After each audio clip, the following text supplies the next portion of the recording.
Kulay pula nga yung mga bato dito. Kaya pala tinawag na Pulang Bato Falls. Ganda sa lugar na to.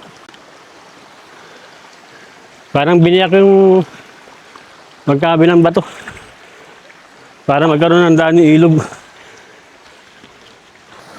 May mga tunnel dito. Ayan. Lapitan natin.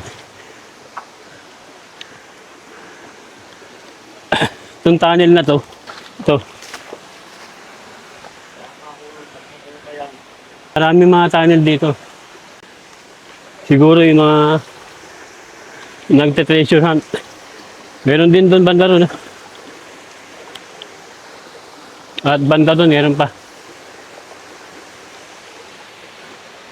Yung tunnel, isang tao lang yung pwedeng pumasok.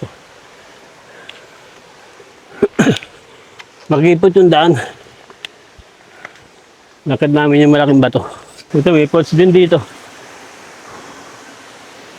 Ayan.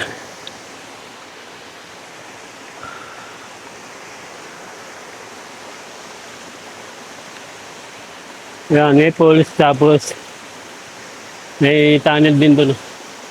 Sa gilid. Kita ba sa camera?